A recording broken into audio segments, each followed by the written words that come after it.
विद्यार्थी मित्रांनो नमस्कार. मी डॉक्टर भारत यल गडाख, सहाय्यक प्राध्यापक, department of geography, KRT art, BH commerce, AM science, popularly known as a KTHM college.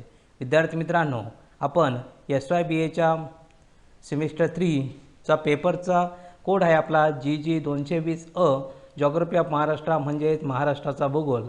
ह्या चॅप्टरमधील ॲडमिनिस्ट्रेटिव्ह सेटअप ऑफ महाराष्ट्र म्हणजेच महाराष्ट्राची प्रशासकीय व्यवस्था या चॅप्टरचा आपण मागील काही तासिकांपासून चर्चा करत आलो आहोत. विद्यार्थी मित्रांनो, मागील तासिकेमध्ये आपण महाराष्ट्रातील वेगवेगळे ॲडमिनिस्ट्रेटिव्ह विभाग किंवा महाराष्ट्रातील प्रशासकीय विभाग म्हणजेच कोकण विभाग असेल, पुणे असेल, नाशिक असेल, औरंगाबाद असेल, अमरावती विभाग असेल किंवा नागपूर विभाग असेल, या प्रत्येक विभागाची असणारे क्षेत्रफळ, प्रत्येक विभागामध्ये येणारे वेगवेगळे जिल्हे आणि प्रत्येक जिल्ह्यामध्ये येणारे वेगवेगळे तालुके यांची सविस्तर माहिती आपण मागील तासिकेमध्ये घेतली आहे. विद्यार्थी मित्रांनो, तसेच मागील तासिकेमध्ये आपण रिजनल डिस्ट्रीब्युशन किंवा regional regional division of Maharashtra याचाही आपण मागील तासिकेमध्ये अभ्यास केलेला आहे. विद्यार्थी मित्रांनो, आता महाराष्ट्राचं असताना आपल्याला महाराष्ट्राची वैशिष्ट्ये जर आपण बघितली तर कोकणाकडे गेल्या तर कोकणात असणारे महाराष्ट्राची असणारी वैशिष्ट्ये याचाही आपल्याला अभ्यास करावा लागेल. म्हणजेच महाराष्ट्राची वैशिष्ट्ये अभ्यासत असताना आपल्याला की कोणकोणत्या मुद्द्याच्या आधारे आपल्याला महाराष्ट्राची वैशिष्ट्ये अभ्यासावायची आहे हेही बघता येईल. म्हणजेच बघितल्यानंतर महाराष्ट्राची वैशिष्ट्यांचा विचार करत असताना आपल्याला पहिल्यांदा पाहिली पाहिजे त्याची प्राकृतिक रचना कशी आहे. म्हणजेच प्राकृतिक रचनेचा जर विचार करत असून कोकणात असणारी कोकणाची प्राकृतिक रचना, त्यानंतर पश्चिम महाराष्ट्रात असणारी पश्चिम महाराष्ट्राची प्राकृतिक रचना, त्यानंतर मराठवाड्याची प्राकृतिक रचना आणि विदर्भाची प्राकृतिक रचना याचाही आपल्याला सविस्तर चर्चा करावी लागेल.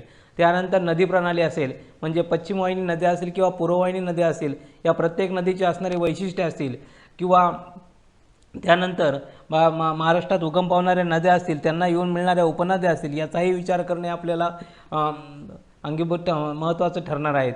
त्यानंतर पुढचं एक वैशिष्ट्य येतं की हवामान, की हवामानाचा बद्दल विचार केला तर आपण कोकणामध्ये असणारे महाराष्ट्रातील हवामान, तसेच विदर्भात असणारे महाराष्ट्राचे हवामान आणि त्याच मराठवाडा आणि पश्चिम महाराष्ट्रामध्ये असणाऱ्या हवामानामध्ये विविधता आपल्याला दिसून येते.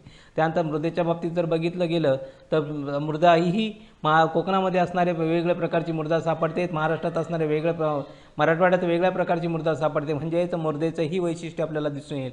वनस्पतीच्या बाबतीतही तसाच विचार करत गेलो तर की सह्याद्रीच्या पर्वतामध्ये सापडणाऱ्या वनस्पती, तर विदर्भात आढळणाऱ्या वनस्पती, त्यानंतर मराठवाड्यात आढळणाऱ्या वनस्पती याचाही आपल्याला वेगवेगळे वैशिष्ट्य आपल्याला दिसून येतील. त्यानंतर पशुधनाच्या संदर्भात आपण जर विचार केला तर कोकणामध्ये असणारे पशुधन, तसे विदर्भात असणारं पशुधन आणि मराठवाड्यात असणारा किंवा पश्चिम महाराष्ट्रामध्ये असणारं पशुधन याचाही आपल्याला अभ्यास करावा लागेल. त्यानंतर जलसिंचन हा सर्वात महत्त्वाचा किंवा शेतीच्या दृष्टीने महत्त्वाचा घटक मानला जातो. कोणत्याही शेतीचा विकास जर व्हायचा असेल तर त्या ठिकाणी जलसिंचनाची आवश्यकता. मित्रांनो, आपण महाराष्ट्राच्या वैशिष्ट्यामध्ये पहिल्यांदा बघणार आहोत की प्राकृतिक रचना कशी आहे. महाराष्ट्राची प्राकृतिक रचनेचा विचार करत असताना की महाराष्ट्राच्या प्राकृतिक रचनेमध्ये कोकण किनारपट्टी असेल, सह्याद्री पर्वत असेल किंवा पश्चिम घाट किंवा डोंगराळ प्रदेश असेल किंवा महाराष्ट्र पठार असेल, असे 3 विभाग पडले आहेत. पहिला जो आहे त्याला म्हणायचं कोकण किनारपट्टी, दुसरा सह्याद्री पर्वत किंवा त्याला दुसरं नाव आहे पश्चिम घाट किंवा डोंगराळ प्रदेश म्हटलं तरी चालेल, आणि तिसरा जो आहे असे महाराष्ट्राचे 3 प्रमुख पठार प्राकृतिकदृष्ट्या पाडण्यात आलेले आहेत. म्हणजेच याचाच विचार करत असताना आपल्याला ह्या 3 प्राकृतिक रचना म्हणजे थोडक्यात ही त्याची वैशिष्ट्ये झाली. म्हणजेच प्राकृतिकदृष्ट्या 3 विभाग या ठिकाणी पाडले गेलेत. आता त्या विभागाचा विचार जर केला तर अरुंद आणि चिंचोळ्या किनारपट्टीचा आणि सकल असा डोंगराळ प्रदेश आपल्याला त्या ठिकाणी दिसून येईल. त्यानंतर सर्वात पुढे गेल्यानंतर कोकण किनारा जो असेल, कोकण किनारा हा दातिवार खाडी असेल किंवा वसईची खाडी असेल, राजापूर खाडी असेल किंवा तेरेखोल खाडी असेल, इत्यादी खाडीयुक्त असाही आपला जो प्राकृतिक रचना किंवा या ठिकाणी किनारपट्टीचा भाग आपल्याला दिसून येईल. त्यानंतर काही ठिकाणी किल्ले आहेत, वसई किल्ला असेल, जंजिरा असेल, सिंधुदुर्गसारखे किल्लेही त्या ठिकाणी आपल्याला ह्या समुद्रकिनारी पाहायला मिळत असतात.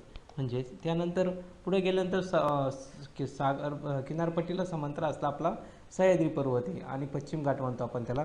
हा पश्चिम घाट सर्वात महत्त्वाचं काय कार्य करत असेल तर तो जलविभाजकाचं कार्य करतो. जलविभाजक म्हणजे काय?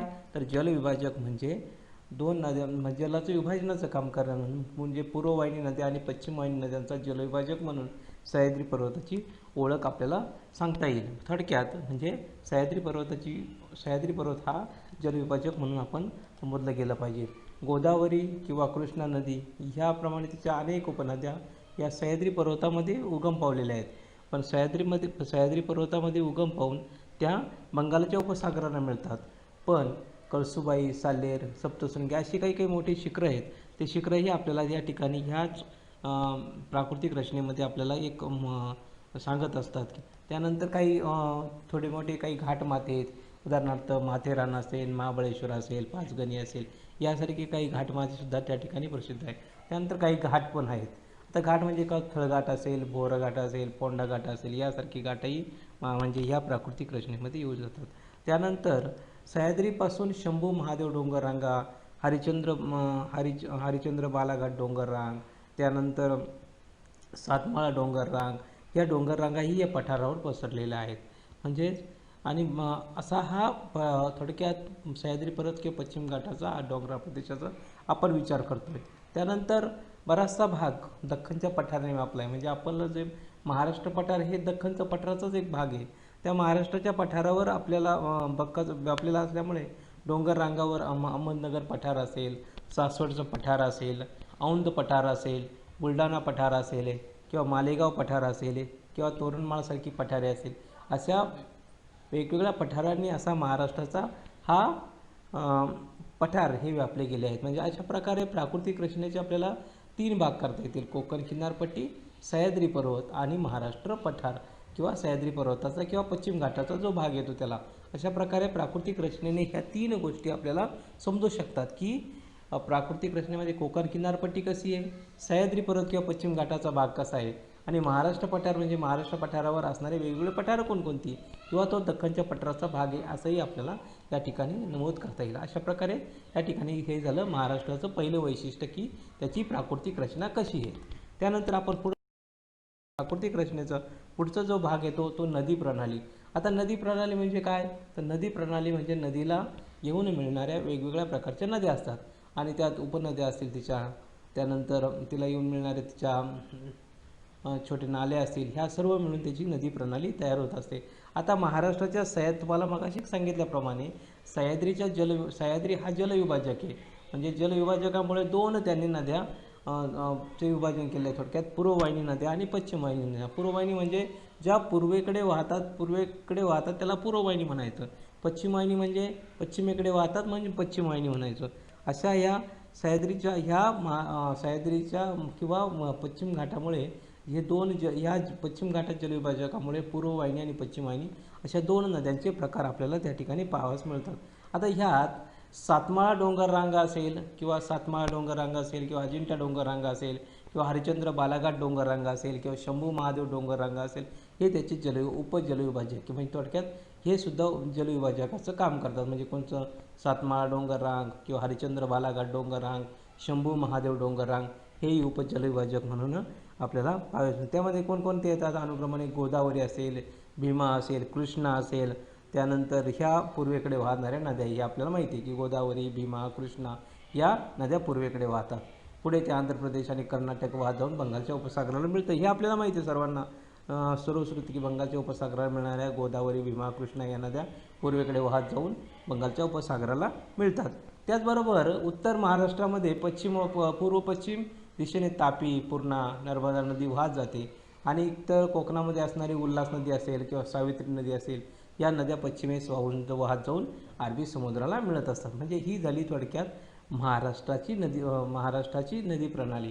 आता बघा 2 प्रकार पाडलेले आहे, पूर्ववाहिनी नद्या आणि पश्चिमवाहिनी नद्या. त्यानंतर जलविभाजकाचं कार्य कोण कोण करतं आणि गोदावरी, भीमा, कृष्णा नदी असेल ह्या बंगालच्या उपसागराला मिळतात म्हणजे या झाल्या पूर्ववाहिनी नद्या. आणि ज्या पश्चिम किंवा बंगालच्या उपसागराला मिळतात त्या कोणत्या झाल्या? त्या झाल्या पूर्ववाहिनी नद्या. आणि ज्या अरबी समुद्राला मिळतात त्या झाल्या पश्चिमवाहिनी नद्या. आता या पश्चिमवाहिनी नद्यांमध्ये कोण येतं? तापी असेल, पूर्णा असेल, नर्मदा या झाल्या आपल्या, किंवा उल्हास नदी असेल किंवा सावित्री नदी असेल किंवा वैतरणा नदी असेल, या झाल्या अरबी समुद्राला मिळतात म्हणून या झाल्या आपल्या पश्चिम वाहिनी नद्या. अशा प्रकारे महाराष्ट्रातील नदी प्रणालीचं वितरण आपल्याला या ठिकाणी. तर आपण पुढचा जे वैशिष्ट्य बघणार आहोत, पुढचं वैशिष्ट्य हवामान. आता हवामानाचा विचार करत असताना क्लायमेट. आता महाराष्ट्राचं हवामान हे विविधतेने नटलेलं. महाराष्ट्र आपण म्हणतो की महाराष्ट्र हा विविधतेने नटलेला आहे. महाराष्ट्राचा हवामानाचा आपल्याला विचार करत असताना कोकणामध्ये जर गेलो, कोकणात उष्ण दमट व सह्याद्री पर्वतावर जर आलो आपण, तर सह्याद्री पर्वतावर आर्द्र आणि थंड हवामान असतं. त्यानंतर अशा प्रकारे म्हणजे थोडक्यात महाराष्ट्र पठारावर गेलो उष्ण आणि विषम प्रकार थोड्याक्यात वाढू शकतो. म्हणजे अशा वेगवेगळ्या प्रकारचे हवामान आपल्याला ह्या ठिकाणी दिसून येईल. किंवा अरबी समुद्रावरून येणारे वारे किंवा मान्सून वारे कोकण आणि घाटमाथ्यावर जास्त पाऊस देतात. आता आपल्याला माहिती आहे की कुठलाही महाराष्ट्रामध्ये सर्वात महत्त्वाचा पाऊस येतो तो नैऋत्य मान्सून वाऱ्यांपासून. म्हणजे नैऋत्येकडून येणारे वारे हे अरबी समुद्रावरून येत असतात आणि ह्या पश्चिम घाटावरती किंवा कोकणामध्ये जास्तीत जास्त पाऊस देतात. हाच पाऊस किंवा कोकण किंवा पश्चिम घाटावरती मोठ्या प्रमाणावर पाऊस ह्याच गोष्टीमुळे पडतो की अरबी समुद्रावरून येणारे मान्सून वारे या ठिकाणी अडले जातात आणि या ठिकाणी मोठ्या प्रमाणावर पाऊस देतात. आणि ह्या ठिकाणी जो पाऊस पडतो त्याला प्रतिरोध पर्जन्य असे म्हणतात. म्हणजे ह्या ठिकाणी पर्जन्याचा एक प्रकार आहे किंवा पावसाचा जो प्रकार आपण म्हणतो की ह्या ठिकाणी सह्याद्री पर्वताला ओलांडत असताना किंवा जे मान्सून वारे त्या ठिकाणी प्रतिरोध म्हणजे अडवले जातात किंवा अडले जातात आणि त्यामुळे त्या ठिकाणी मोठ्या प्रमाणावर पाऊस पडत असतो. असा जर आपण पुढं गेलो तर मावळच्या पूर्व भागामध्येही मध्यम प्रकारचा पाऊस पडतो आणि तर काही भागामध्ये पर्जन्य छायेचा प्रदेश आहे. म्हणजे ढग आहेत पण पाऊस नाही. म्हणजे जर आपण थोडंसं सह्याद्रीच्या पूर्वेला गेलो तर काही भागामध्ये पर्जन्य छायेचा प्रदेश. म्हणजे पर्जन्य म्हणजे फक्त ढग असतात अवकाशामध्ये किंवा त्या ठिकाणी पाऊस पडायचा नाही. म्हणजे थोडक्यात पर्जन्य छायेच्या प्रदेशामध्ये पावसाचे प्रमाण हे कमी कमी होत जाते आपल्याला दिसून येत असते. किंवा पश्चिम महाराष्ट्रात थोडं काही अशा भागात गेलो की अहमदनगर जिल्हा असेल किंवा काही जरासा भाग असेल की ज्या भागामध्ये अतिशय कमी पाऊस पडतो आणि कमी पाऊस पडतो त्या ठिकाणी अवर्षणग्रस्त प्रदेशही आपल्याला निर्माण झालेले दिसून येतात. किंवा आता हे झालं इकडच्या भागेतलं म्हणजे कुठलं सह्याद्री पर्वत किंवा सह्याद्री पर्वताचा पर्जन्य छायेचा प्रदेश. पण विदर्भात गेलं तर विदर्भामध्ये वेगळी परिस्थिती. विदर्भामध्ये गेलं तर पूर्व बंगालच्या उपसागरावरून येणाऱ्या वाऱ्यापासून काही प्रमाणात पाऊस पडतो आणि त्या ठिकाणी मोठ्या प्रमाणावर ह्या ठिकाणी पाऊस पडतो. यामुळे पावसाचे प्रमाण वाढते. आता ह्या ठिकाणी सह्याद्री पर्वत किंवा पठारावरती येणारे हे अरबी समुद्रावरून येणारे वारे असतील. पण ह्या बंगालच्या उपसागरावरून येणारे वारे हे विदर्भाच्या ह्याच्यात येत असल्यामुळे त्या ठिकाणी मोठ्या प्रमाणावर पाऊस येतो. म्हणजे ह्या ठिकाणी असणारं महाराष्ट्राचं हवामान कसं आहे बघा.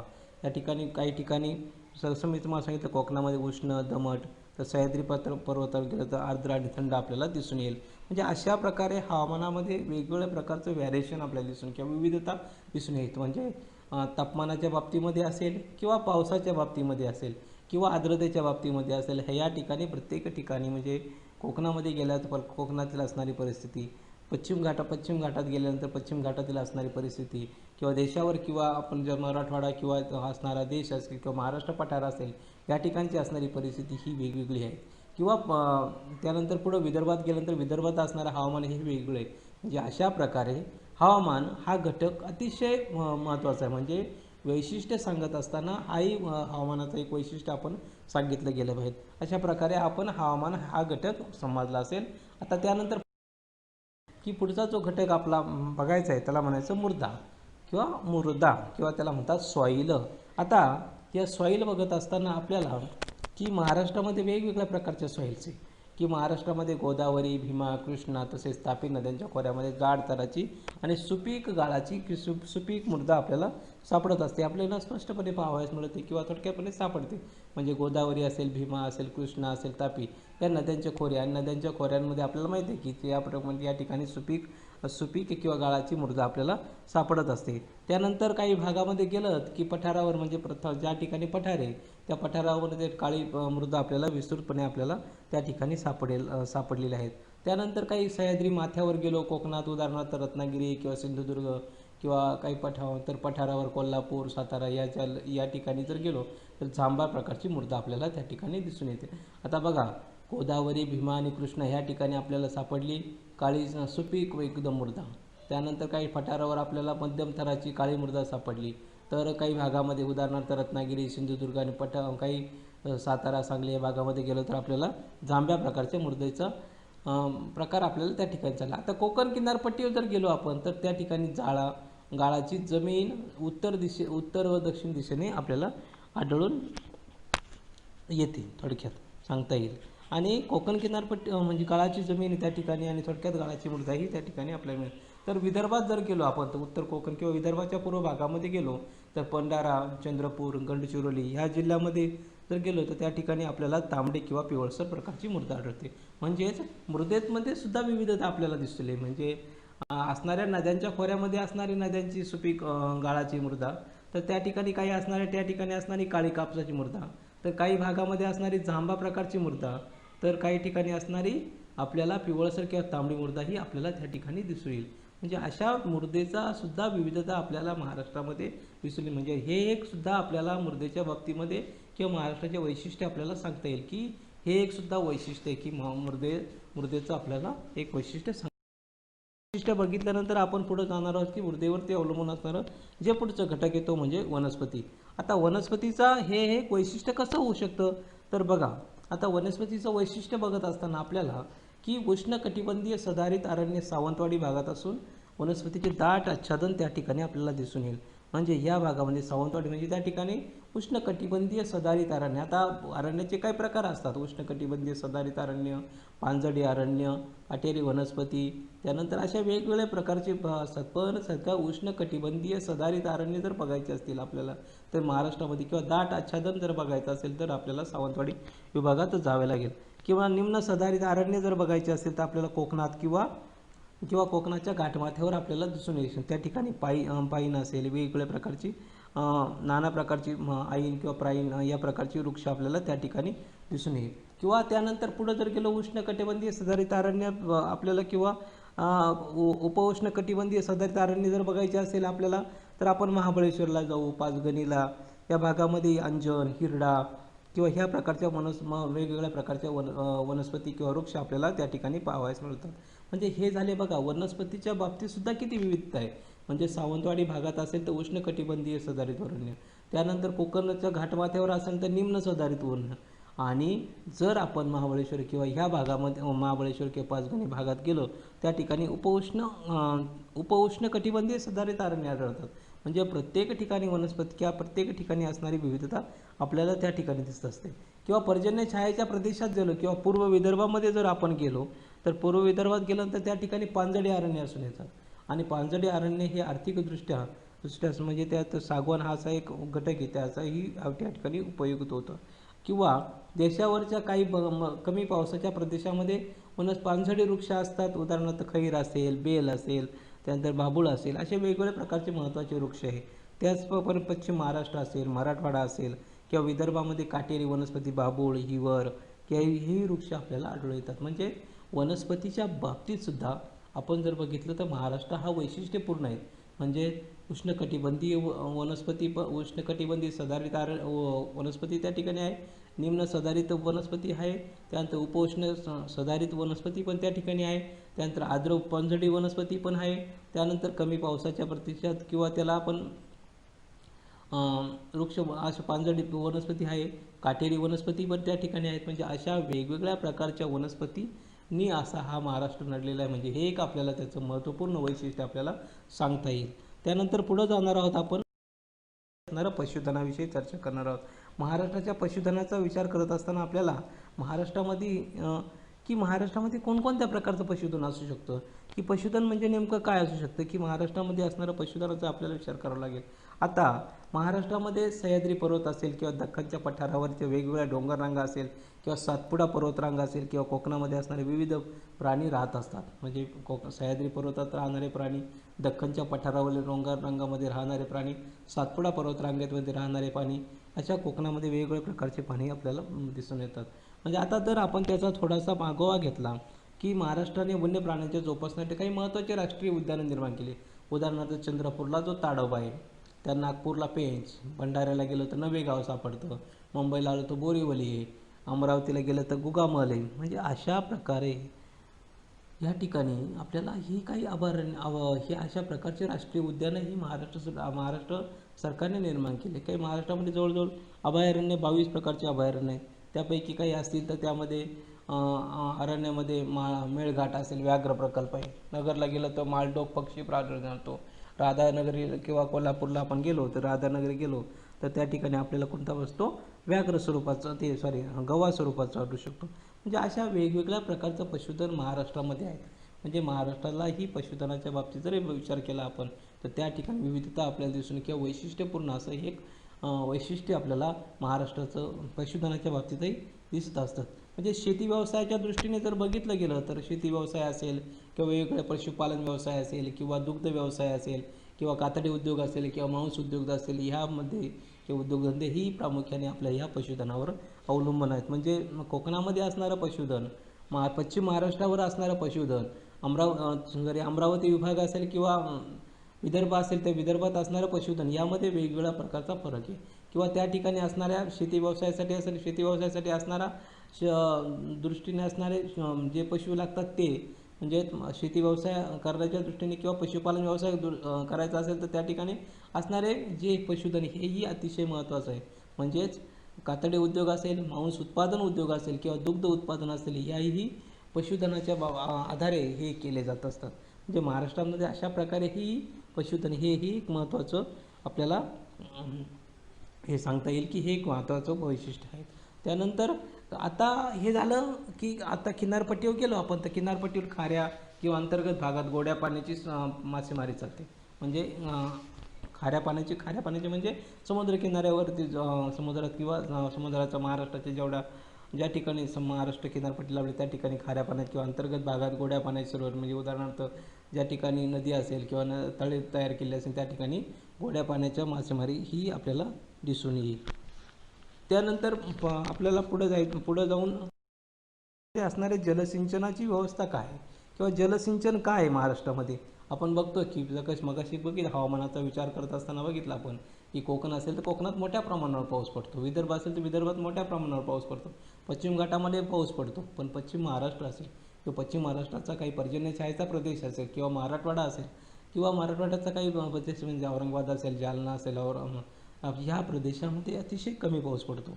हे आपल्याला बघायचे आहे. म्हणजे महाराष्ट्रातील पावसाचे असमान वितरण, काही भागामध्ये मोठ्या प्रमाणावर पाऊस पडतो तर काही प्रमाणामध्ये अतिशय कमी प्रमाणात पडतो. म्हणजे अवर्षणग्रस्त परिस्थिती ही जलसिंचनाची आवश्यकता आहे. म्हणजे ज्या ठिकाणी अतिशय कमी पाऊस पडतो तर ज्या ठिकाणी अतिशय कमी पाऊस पडतो तर त्या ठिकाणी सर्वात महत्त्वाचा घटक जो लागत असतो शेतीला किंवा कुठल्याही गोष्टीला तर तो जलसिंचनाचा लागत असतो. म्हणजेच ही गोष्ट जलसिंचनाची आवश्यकता काय तर आवश्यकता याचं एकमेव कारण आहे की ज्या ठिकाणी अतिशय आणि जलसिंचन वाढलं पाहिजे किंवा जलसिंचनाची गरज काय की जास्तीत जास्त ज्या ठिकाणी कमीत कमी पाऊस पडतो आणि अनिश्चित स्वरूपाचा पडतो. म्हणजे एखाद्या वर्षी जर पडला तर मोठ्या प्रमाणात पडतो, एखाद्या वर्षी पडला तर अतिशय कमी प्रमाणात पडतो. त्यामुळे ह्या की महाराष्ट्राच्या एकूण लागवड क्षेत्रापैकी 30% क्षेत्राला जलसिंचनाच्या फक्त 13% सिंचनाखाली आहे हे आपल्याला म्हणावं लागेल. आता याच्यामध्ये प्रामुख्याने जलसिंचनाखाली जर विचार केला तर सिंचनाचे काही स्रोत असतात. विहिरी असतील, पाझर तलाव असेल, उपसा जलसिंचन असेल, कालव्यामार्फत म्हणजे नदीवर धरणं बांधून तयार केलेले कालवे असतील, याचाही जलसिंचनाचा आपण या ठिकाणी विचार होत असतो. आता नवीन वेगवेगळ्या प्रकारचे जलसिंचन आले. ठिबक सिंचन असेल, तुषार जलसिंचन असेल, याचाही महाराष्ट्रामध्ये मोठ्या प्रमाणावरती प्रसार होऊ लागला आहे. त्याच्यामुळे ही पीक पद्धतीमध्ये असेल किंवा पाणीच्या अवर्षणग्रस्त भागाला एक ठिबक सिंचन असेल किंवा तुषार सिंचन असेल किंवा शेततळे असेल, यांचाही मोठ्या प्रमाणावर महाराष्ट्रामध्ये प्रसार झाला आहे आणि त्याचा विकास होत झाला आहे.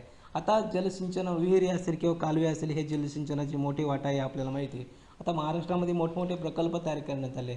आता हे नीरा प्रकल्प असेल किंवा गंगापूर प्रकल्प असेल, भंडारदरा असेल, जायकवाडी असेल, कोयना असेल, भुजणी असेल किंवा निळवंडे धरण असेल किंवा मुळा धरण असेल किंवा अशा वेगवेगळ्या धरणं बांधून किंवा वेगवेगळ्या धरणामुळे महाराष्ट्रामध्ये जलसिंचनाच्या बऱ्याच व्यवस्था करून आल्या. म्हणजे त्याच्यावरती उजवा कालवा, डावा कालवा अशा प्रकारचे कालवे काढून त्या आजूबाजूच्या प्रदेशामध्ये ते पाणी पोहोचवले आणि त्यामुळं जलसिंचनाचं जास्तीत जास्त क्षेत्र कसं जलसिंचनाखाली आणता येईल महाराष्ट्रातलं किंवा अवर्षणग्रस्त भागामध्ये जलसिंचनाच्या सुविधा कशा पोहोचता होतील हे आपल्याला बघता येईल. आणि त्यामुळे त्या ठिकाणी वेगवेगळ्या जलसिंचनाच्या योजना त्या ठिकाणी राबवल्या गेल्या. त्यानंतर लघु पाटबंधाऱ्याच्या योजना त्या ठिकाणी राबवल्या गेल्या.